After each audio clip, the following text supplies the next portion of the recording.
23 ఫిబ్రవరి నిన్నటి రోజున మధ్యాహ్నం 1 గంట నుండి సాయంత్రం 4 గంటల వరకు చెలో ఢిల్లీ జంతర్ మంతర్ దగ్గర నేషనల్ ఓసీ జేఏసీ ఆధ్వర్యంలో ధర్నా అగ్రకుల పేదల అభ్యున్నతి కోసం మహానిశలు పాటుపడుతూ ముందుగా పోరాటాల గడ్డ ఓర్గలలో పోరు రాజేసి ఈ సందర్భంగా ఈ రోజు ఢిల్లీ జంతర్ మంతర్ ధర్నా చౌక్ వద్ద ఓసీ జేఏసీ ఆధ్వర్యంలో జరిగిన ధర్నా కార్యక్రమంలో పాల్గొన్న ఓసీ జేఏసీ గౌరవ అధ్యక్షులు అమరావతి లక్ష్మీనారాయణ, ఓసీ జేఏసీ రాష్ట్ర అధ్యక్షులు గోపు జైపాల్ రెడ్డి, ప్రధాన కార్యదర్శి దుబ్బా శ్రీనివాస్, కోశాధికారి నడిపెల్లి వెంకటేశ్వరరావు, రామారావు, పశుపతి గుప్తా, నల్ల సంజీవారెడ్డి, రాష్ట్ర ఉపాధ్యక్షులు గంధ శ్రీనివాస్ గుప్తా, గార్లపాటి నాగేంద్రబాబు, ఓలం సదాశివుడు, దాచపల్లి సీతారాం, తోట హరీష్, అల్లాడి బద్రి, కృష్ణమూర్తి, ఇరుకుల్లా రామకృష్ణ, గార్లపాటి శ్రీనివాస్, అగిరి వెంకటేశ్వర్లు, పుల్లూరు దామోదర్, అన్ని సంఘాల వివిధ రాష్ట్రాల రాష్ట్ర నాయకులు, జిల్లా నాయకులు 15 డిమాండ్లతో కూడిన ప్లకార్డులతో సుమారు 400 మంది నాయకుల ఆధ్వర్యంలో 3 గంటల పాటు ధర్నా చేసి ఢిల్లీ ఎలక్ట్రానిక్ మీడియా, ప్రింట్ మీడియాతో ప్రభుత్వం దృష్టికి తీసుకువెళ్లడం జరిగిందని ఓసీ జేఏసీ రాష్ట్ర ప్రధాన కార్యదర్శి దుబ్బా శ్రీనివాస్ తెలిపారు. హక్కుల సాధన కోసం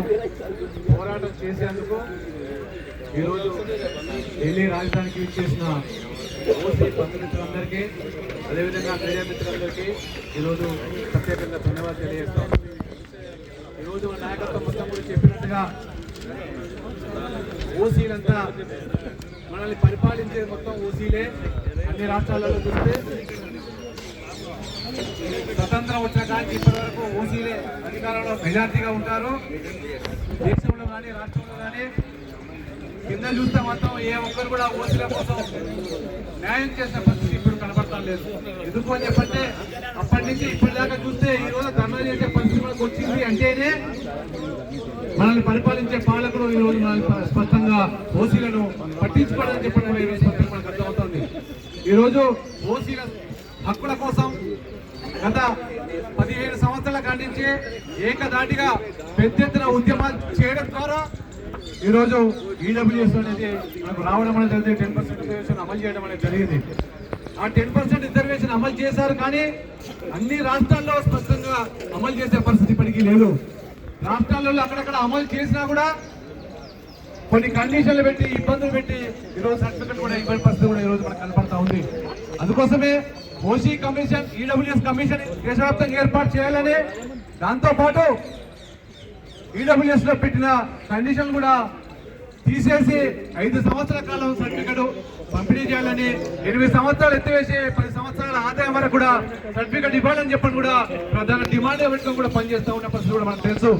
ఇట్లాంటి అనేక డిమాండ్ తోటి మొన్ననే ఈరోజు రాష్ట్రంలో, తెలంగాణ రాష్ట్రంలో పెద్ద ఎత్తున ప్రజలందరినీ సమీకరించి ఓసీలు మొత్తం కూడా లక్షలాది మందిగా వచ్చి మా సమస్యలు కనుక పరిష్కారం చేయకపోతే రేపు ఢిల్లీలో ధర్నా చేస్తాం. ఢిల్లీలో ధర్నాతోటే కాదు, రేపు రాబో కాలంలో కూడా గ్రామీణ ప్రాంతాల వారిగా కూడా పెద్ద ఎత్తున ఐక్యమయ్యే ఎక్కడికక్కడ అడ్డుకుంటానికి కూడా ఈ రాజకీయ నాయకులు అడ్డుకుంటే సిద్ధంగా ఉన్నామని చెప్పని కూడా ఆ రోజు పత్రిక చేయడం అనేది జరిగింది. ఈ రోజు ఇక్కడ ప్రారంభం చేశామంటే ఇక్కడి నుంచి ప్రారంభమైంది, రేపు ప్రతి గ్రామానికి కూడా వెళ్లే పరిస్థితి ఈ రోజు ఉంటుందని చెప్పని కూడా ఈ సందర్భంగా తెలియజేస్తా ఉన్నాం. దాంతో పాటు ఈరోజు ప్రధానమైన డిమాండ్, ఈ రోజు రైతు దేశానికి వెన్నుముక అని చెప్పండి అన్ని రాజకీయ పార్టీలు చెప్తారు. కానీ ఈ రోజు రైతు చూస్తే ఈ రోజు రైతు పరిస్థితి ఎట్లా ఉందని చెప్పంటే పరిశ్రమలో వస్తువు తయారు చేస్తే ధర నిర్ణయించేది పరిశ్రమ యజమానికి ఉంటుంది. ఈ రోజు రైతు కనుక పంట పండిస్తే ఆ రైతు ధర నిర్ణయించుకునే హక్కుడు ఈ రోజు రైతులు లేకుండా పోయిన పరిస్థితి. అందుకోసమే రైతే ధర నిర్ణయించుకునే చట్టాలను కూడా తీసుకోవాలని చెప్పని, రైతులకు సంబంధించి సబ్సిడీ కూడా ఇవ్వాలని చెప్పని ఈ రోజు ప్రధాన డిమాండ్ గా ఈ రోజు ఇక్కడ చేయడం అనేది జరుగుతుంది. ఇప్పటికైనా ప్రభుత్వాలు కళ్ళు తెరవాలి. ఈ రోజు 12 డిమాండ్ తోటి ఈ సాధన జరుగుతూ ఉంది.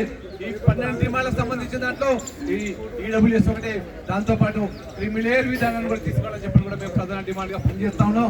క్రిమిలేయర్ విధానం కనుక వస్తే ఈ రోజు ఇక్కడ ఉన్న వాళ్ళంతా ఓసీలకు సంబంధించిన అగ్రవర్ణ పేదలు ఉన్నారు, అగ్రవర్ణ ధనికులు కూడా ఉన్నారు.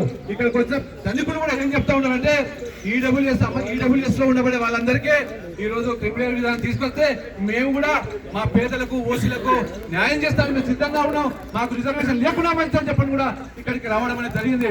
మీకు ఎస్సీలలో కానీ ఇతర వర్గాల్లో కానీ మీకు దమ్ము ఉంటే మీరు చెప్పాలి, మీ రాజకీయ వేదికలో చెప్పాలి, మేము కూడా ధనికులో ఉన్నాం, మాకు రిజర్వేషన్ వచ్చింది, భవిష్యత్తులో మా పిల్లలకు పేదలకు ఇస్తామని చెప్పని మీకు దమ్ముంటే చెప్పాలని చెప్పని కూడా ఈ సందర్భంగా తెలియజేస్తా ఉన్నాం.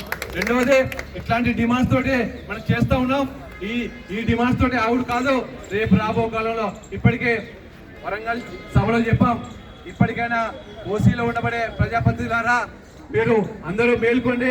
ఓసీల కోసం పనిచేస్తారా, మీరు ఇతర వర్గాల కోసం పనిచేస్తారా తేల్చుకునేది మీరే తప్ప మేం కాదని చెప్పని కూడా ఆ రోజు చెప్పాం. ఇప్పుడు కూడా మళ్ళీ చెప్తా ఉన్నాం, ఓసీ ప్రజాప్రతినిధులారా, ఓసీలో పేదలు ఎంత ఇబ్బందులు పడతా ఉన్నారో, ఏ ఇబ్బందులు ఎదుర్కొంటా ఉన్నారో వాళ్ళ కోసం ఈరోజు మనం ధర్నా చేస్తా ఉన్నాం. ఆ ధర్నాకు మీరు రావాలని చెప్పని పిలిచాం. అందరూ కూడా మీరు రాలేదు. రేపు భవిష్యత్తులో కూడా ఎక్కడెక్కడ ధర్నాలు చేసినా పోరాటాలు చేసినా వాళ్ళ సంఘీభావం కనుక మీరు కనుక ఉండకపోతే మాత్రం రాజకీయ నాయకులు కూడా గ్రామాల్లో తిరిగించే పరిస్థితి ఉండదని చెప్పని కూడా ఈ సందర్భంగా హెచ్చరిస్తూ ఈ అవకాశం కల్పించిన అధ్యక్ష వారికి ధన్యవాదాలు చెప్తూ ముగిస్తా ఉన్నాం.